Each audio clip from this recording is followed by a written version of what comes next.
the most important thing is this. When you are getting ready to start your portfolio, the first thing you have to ask yourself is, who am I? Okay, because your portfolio has to reflect who you are. You do not want a portfolio that resembles somebody else's goals in terms of getting out of school. You want the portfolio to say, you know, if you go into an employer and you put it on their desk, that needs to be who you are without them even seeing you. Because oftentimes, they may never see you. Nowadays, we have the digital portfolio, which we're actually sending out electronically, and oftentimes, they never, ever see you until they actually look at your book and say, oh, that's a great book, let me bring that person in. And then when you get in, they need to say, you need to show that what you're saying in your book. You need to show, I want to be a whatever, and it needs to say that in your book. So the first thing I want you guys to think about, really tonight, go home and think about, who am I? Who do I want to project? What do I want to project? Okay, and a lot of times that information is all based on your portfolio. Okay, so what I do with my classes, I gather all their pieces, I lay them out, and I basically go into three piles. One is the keeper pile, one is the redo pile, and the one is the get rid of pile. Okay, there's a lot to get rid of. Okay, and you have to know when to release. Because a lot of times what happens is a lot of times students are like, oh, I really like that because I did that for my sister.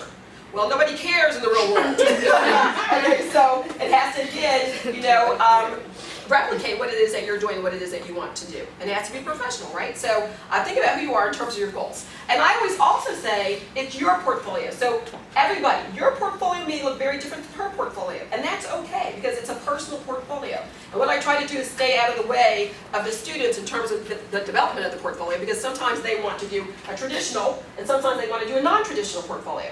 And sometimes, of course, my love is, I really like to see, nowadays I love seeing the Blurb books because it's nice and easy and clean and organized. But I have some students that are definitely not interested in doing a Blurb book. They want a book where they can actually control the cover and do a cover that actually represents who they are. Okay, so maybe they want a fabric on the cover, or maybe they want to bind it themselves. So I try to stay clear of that. I just try to make sure the end result is that it's very professional. So think about what it is that you want to do, and then how can you evoke that in your portfolio. Okay, very important. All right, the next thing you want to do is really think about research, and we're going to talk about visual thinking, how we're going to lay this all out in a sec. Okay, so research. Start doing research. Like right now today, if you had a go-to place for portfolios to look at other people's portfolios, give me an example of where you would go. YouTube.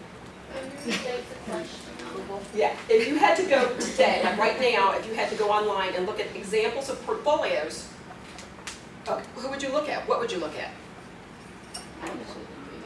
Okay. Those in whoever's in our field. Okay, yeah. Okay, so do you have like a go-to place, like a school you want to look at, or are there other portfolios out there? There are. Okay, so what you want to do is you want to make sure you have a go-to place so you can start your research.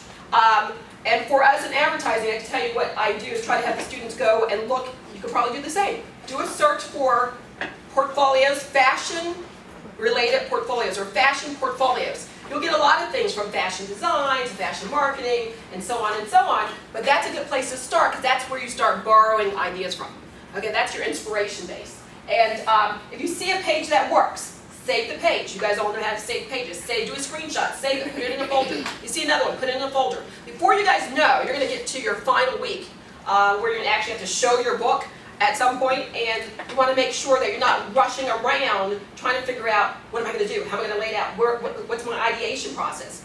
Really start thinking now. Okay, so as you see things, I don't care if it's color, if it's certain lines, if it's a certain layout, if it's another person who inspires you, save the book. Put it in a folder. It'll make life a lot easier. Okay? So that's important. And that basically is your industry competition. So look at your competition. Who is your competition?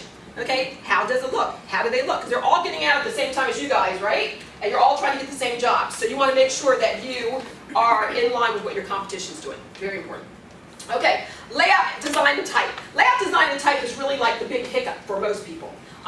That's the part where you're like, I really thought that it was going to look this way and it doesn't.